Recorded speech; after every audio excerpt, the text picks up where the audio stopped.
करते हैं और नित्य इनके सुख और दुख को जानते क्यों हैं? क्योंकि हम यहाँ के राजा हैं। एक राजा होने के नाते हमारा यह कर्तव्य बनता है कि अपनी प्यारी प्रजा का लालन पालन निज प्राणों की भांति ही करें। निज पुत्रों की भांति इनकी देखरेख का भार हमारे कंधों पर है। और जो राजा ऐसा नहीं करता राजमंत्री, ऐसे राजा के लिए सिद्धांत कहता है, ये शास्त्र कहते हैं कि वह राजा नरक का गामी होता है। ऐसा हम नहीं, यह शास्त्र कहते हैं। जासु राजे जासु राजे प्रिय प्रजा दुखारी सो न पे अवश्य सो न पे अवश्य न रखे अधिकारी सो न पे अवश्य।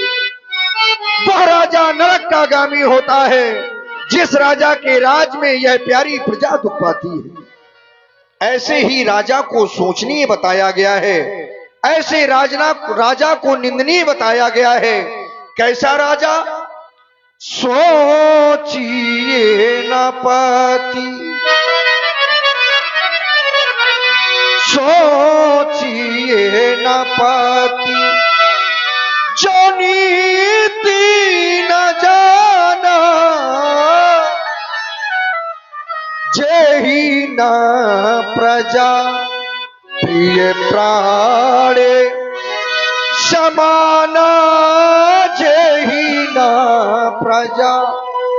जिस राजा को यह प्रजा निज प्राणों की भांति प्रिय नहीं होती, निज पुत्र की भांति प्रिय नहीं होती, वह राजा समाज में सोचनीय है और निंदनीय है। राजा और प्रजा का जो संबंध होता है राजमंत्री, एक पिता और पुत्र का संबंध माना जाता है। तभी तो कहा गया है कि बजे ताली युगल कर से नियम तो ये सदा से है। बजे ताली युगल कर से नियम ये सदा से है। और यदि राजा है प्रजा से तो प्रजा भी राजा से है। एक दूसरे के पूरक माने जाते हैं। राजमंत्री, इस संसार में हम देखते हैं कि व्यक्ति बहुत सुंदर वस्त्र आभूषण पहन लेता है, अपने आप को समाज में सुशोभनी कहने लगता है, अपने आप को प्रतिष्ठावान समझने लगता है केवल वस्त्र पहन लेने से। लेकिन ऐसा नहीं है। व्यक्ति के जीवन की वास्तविकता सुंदरता केवल वस्त्र आभूषणों से नहीं होती, सुंदरता होती है उसके वास्तविक चरित्र से। यदि व्यक्ति का चरित्र पूजनीय है तो ऐसा व्यक्ति समाज में प्रशंसनीय होता है, सराहनीय होता है। और ऐसे ही व्यक्ति का अनुकरण यह संसार करता है। हमने देखा है कि ये पहने जरी के चीथड़े ऐश का सामान समझे, ये हीरे मोती आखिर कब तक आपका साथ देंगे। ये सत्य है कि एक ना एक दिन सभी को जाना है। बाकी ये संसार हम केवल सोचते हैं, सोचते रहते हैं, अच्छा भी करते हैं, बुरा भी करते हैं, लेकिन करने के उपरांत सत्य केवल ये है कि सभी को जाना है। ये पहने जरी के चीथड़े ऐश का सामान समझे हैं और इस प्यारी प्रजा को गुलाम समझे हैं, स्वयं को भगवान समझे हैं। धिक्कार है ऐसे लोगों के जीवन को। राजमंत्री, हम तो यही कहते हैं, वो जीवन भी क्या, ऐसा जीवन किसी काम का नहीं होता। कैसा जीवन? आचार्यों ने कहा है, वो जीवन भी क्या जीवन है जो जीवन सफल बना ना सके। अभिमानी वो, ऐसा व्यक्ति अभिमानी है, वो केवल माया के अंधकार में भ्रमित है। अभिमानी वो अज्ञानी है जो मन का मैल मिटा ना सके। हमने देखा है धन बल पद पाकर चूर रहे और सत्ता पाकर भूल रहे। वो सारी शक्ति निरर्थक है जो काम किसी के आ ना सके। जरा आप भी विचार करें, ऐसा धन किस काम का है कि हमारे सामने कोई भूखा बैठा हो, हम अपने धन का भोग रहे हो, एक भूखे को भोजन नहीं करा सकते, फिर धन किस काम का है। हमारी भुजाओं में बल है, सेना है, संपत्ति है, लेकिन किसी अनाथ को कोई दुर्बल सता रहा है, हम उसकी रक्षा नहीं कर सकते, फिर बल किस काम का। ऐसा जीवन किसी काम का नहीं होता राजमंत्री। इसलिए चाहते हैं कि नित्य की भांति आज भी हमारी प्यारी प्रजा की कुशलता कही जाए, प्रसन्नता कही जाए। कहो कहो, अयोध्या में सब कुशलता है। भगवान, जिस जगह आप जैसा निर्पाल हो, जो प्रजा को पुत्रवत समझता हो, भला वह प्रजा क्या कभी कष्ट का अनुभव कर सकती है।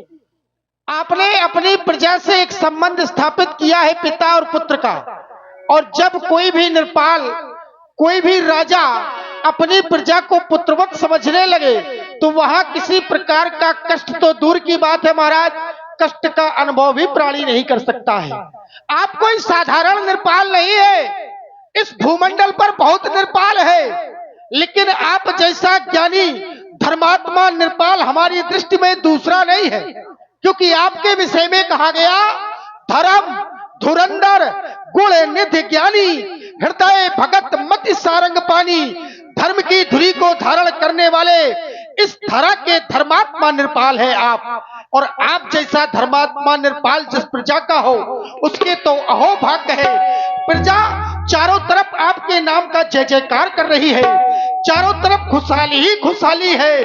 भगवान सब परमात्मा का आराधन कर रहे हैं, मंदिरों में समय पे पूजन अर्चन वंदन हो रहा है, गायों की सेवा गो सेवा समय समय पर की जा रही है। सब कार्य, विद्यालय, औषधालय आदि जितने भी कार्य हैं, सारे कार्य सुचारू ढंग से चल रहे हैं और सभी आपकी जय जयकार कर रहे हैं। भगवान, सभी आपकी जय जयकार कर रहे हैं। क्यों नहीं राजमंत्री, यदि आज हमारी अयोध्या में इस प्रकार की प्रसन्नता है तो इसमें साधुवाद के पात्र आप हैं। क्योंकि हम तो अपने सिंहासन पर बैठकर जैसा दिशा निर्देशन आप मंत्रियों के द्वारा दिया जाता है हम वैसा ही करते हैं। और वैसे भी जिस राजा के राज में 3 झूठ बोलते हैं उस राजा का विनाश हो जाता है, पतन हो जाता है। ये शास्त्र कहते हैं कि सचिव वैद्य गुरु 3 जो प्रिय बोले भयास, तो राज धर्म तन 3 कर होए बेगही नाश। जिस राजा के राज में सचिव, वैद्य और गुरु भय लोभ के कारण यदि झूठ बोलते हैं, ऐसे राजा का कल्याण नहीं है। साधुवाद है आपके जीवन को।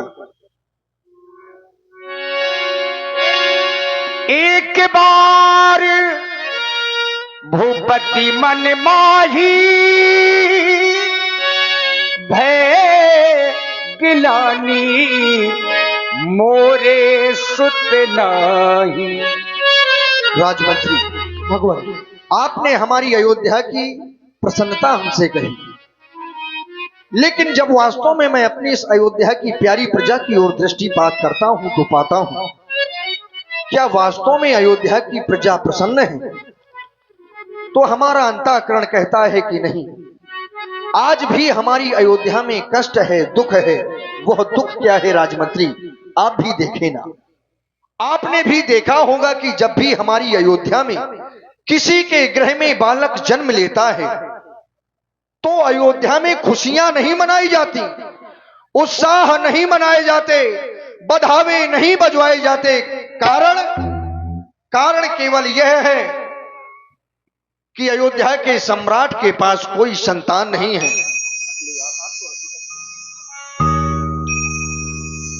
अयोध्या के सम्राट के पास कोई संतान नहीं है।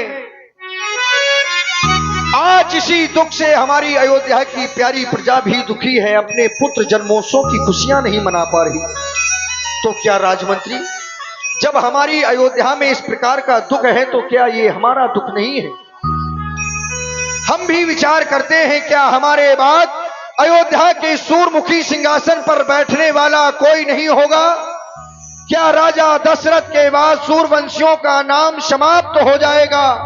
कौन करेगा अयोध्या की प्रजा की प्रसन्नता? कौन करेगा इनकी सेवा? राजमंत्री, यह दुख आज हमारे हृदय को खाई डाल रहा है। जैसा परमात्मा ने हमें जीवन दिया था, आज देखता हूं तो दोनों हाथ खाली हैं। हमने अपने जीवन में क्या किया? और